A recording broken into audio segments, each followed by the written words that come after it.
قال الشيخ فخر الدين ابن عساكر رحمه الله இமாம் ஃபக்ருத்தீன் இப்னு அஸாக்கிர் ரஹிமஹுல்லாஹ் அவர்கள் சொல்லுகிறார்கள், இஅலம் அர்ஷதனல்லாஹு வ இய்யாக், அதாவது தயக்கன். இஅலம் என்றால் இங்கே முராத் என்னவென்றால் என்ன அர்த்தத்தில்? தயக்கன், நீங்க உறுதியாக நம்புங்கள், அசைக்க முடியாத நம்பிக்கையாக நம்புங்கள். அப்படி சொல்லிவிட்டு எங்களுக்கு ஒரு பிரார்த்தனையை செய்கிறார்.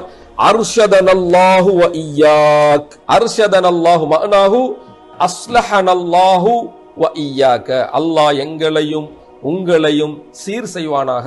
வஹதானல்லாஹு வ இய்யாக், அல்லாஹ் எங்களுக்கும் உங்களுக்கும் நேர்வழியை தருவானாக என்று இமாம் அவர்கள் ஆரம்பத்திலேயே ஒரு துஆ பிரார்த்தனையை செய்கிறார்கள். இவ்வாறு பிரார்த்தித்து விட்டு சொல்கிறார்கள், அன்னஹு யஜிபு அலா முகல்லஃபின் அன் யஅலம அன்னல்லாஹ அஸ்ஸ வ ஜல்ல வாஹிதுன் ஃபீ முல்கி. அறிந்து கொள்ளுங்கள், தெரிந்து கொள்ளுங்கள், உறுதியாக நம்புங்கள் என்று சொல்லிவிட்டு என்ன சொல்லுகிறார்கள்? எதை உறுதியாக நம்ப வேண்டும்? அன்னஹு யஜிபு அலா குல்லி முகல்லஃப்.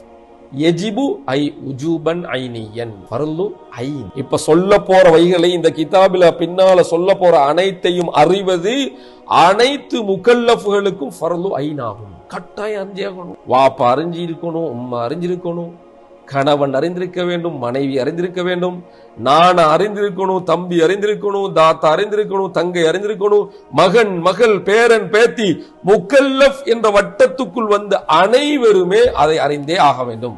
அதுதான் ஃபர்லு ஐன் என்று சொல்லப்படும். அப்போ இந்த கிதாபிலே பின்னால சொல்லப்படக்கூடிய அனைத்தையும் அறிவது அனைத்து முகல்லஃப்களுக்கும் கடமையாகும் என்று சொல்லிவிட்டு முதலாவதாக சொல்கிறார்கள், எதை அறிய வேண்டும்? அன்னஹு யஜிபு அலா குல்லி முகல்லஃபின் அன் யஅலம அன்னல்லாஹ அஸ்ஸ வ ஜல்ல வாஹிதுன் ஃபீ முல்கி. முதலாவதாக முகல்லஃப்கள் நாங்கள் புரிய வேண்டும், அல்லாஹு வாஹிதுன் ஃபீ முல்கிஹி. அல்லாஹ்வுடைய ஹக்கிலே வாஹித் என்று சொல்லப்படுமானால் அதன் அர்த்தம் லா ஷரீக லஹு, அல்லாஹ் அவனுடைய ஆட்சி அதிகாரத்திலே எவ்வித இணையும் அற்றவன், இணையின்றி தனித்தவன். ஆட்சி அதிகாரத்திலே அவருடன் சேர்ந்து ஆட்சி செய்யக்கூடிய இன்னொரு கடவுளோ இன்னும் ஒரு உதவியாளனோ எவனும் இன்றி, அல்லாஹ் வேறொன்றுடைய உதவி இன்றி, அல்லாஹ் வேறொரு இணை இன்றி தனித்தவனாக ஆட்சி செய்கிறான் என்ற உண்மையை நாம் உறுதி கொள்ள வேண்டும். ஏன்? லா இலாஹ கைருஹு லா முதப்பிர லஹு ஃபில் ஹல்க். படைக்கிற விஷயத்துல, உருவாக்குற விஷயத்துல, ஆட்சி செய்கிற விஷயத்துல, ரிஸ்க் அளிக்கிற விஷயத்துல அல்லாஹுடன் வேறு ஒரு திட்டமிடுபவனோ அல்லாஹ்வுக்கு உதவியாக இருப்பவனோ எவனும் கிடையாது.